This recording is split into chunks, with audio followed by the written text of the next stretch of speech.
दिनैनि आंनि भिडिअ'आ vitamin D नि सर्सेसनि बागै बेखौ जों माबायदि मोनो आरो अबे निफ्राय जों मोननो हायो बेनि सायाव नायलांबाय थादो नोंथांमोना माबायदि जायो।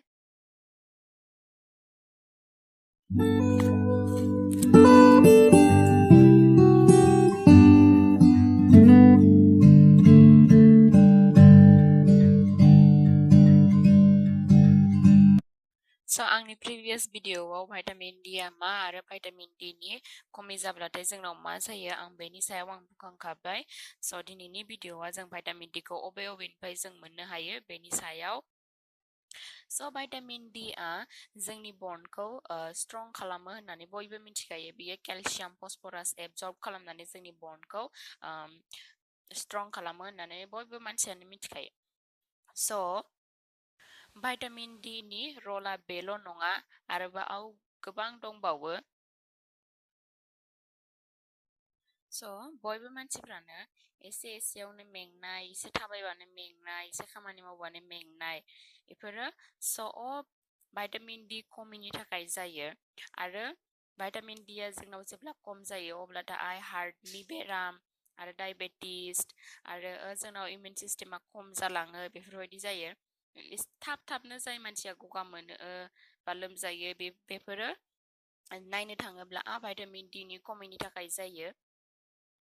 आरो जों एसेयावनो टेनसन लानाय बेफोरो सब भाइटामिन D नि खमिनि थाखाय जायो। बेनिखायनो भाइटामिन D आ जोंनावहाय नर्मेलाव लाखिनाया जोबोद गोनां।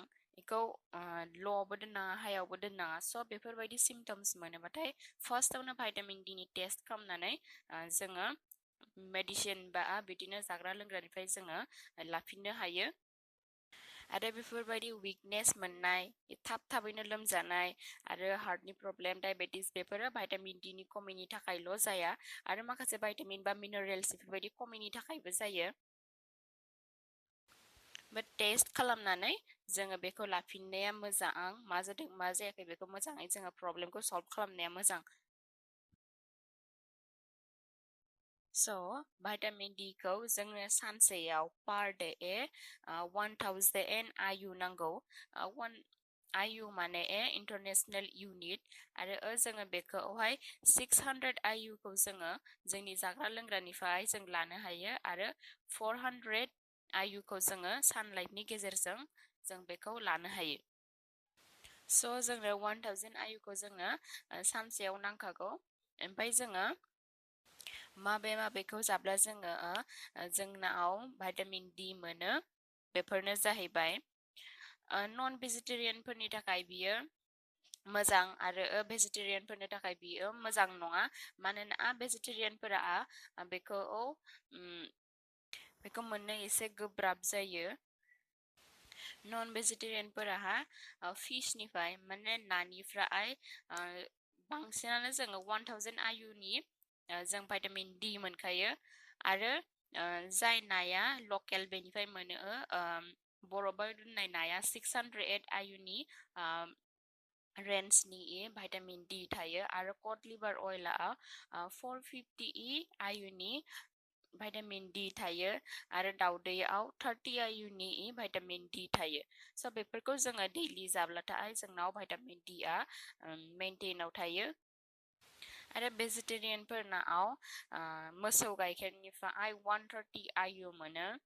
आरो बियो जाय मोसौआ साननि लाइट मोनदोंना बेनि गेजेरजोंसो जोङो भाइटामिन D खौ मोनो। बियो जुदि बांद्राय सानलाइट जुदि मोनदोंबाथाय बियो सानसेयाव 250 IU नि जोंनो भाइटामिन D होयो।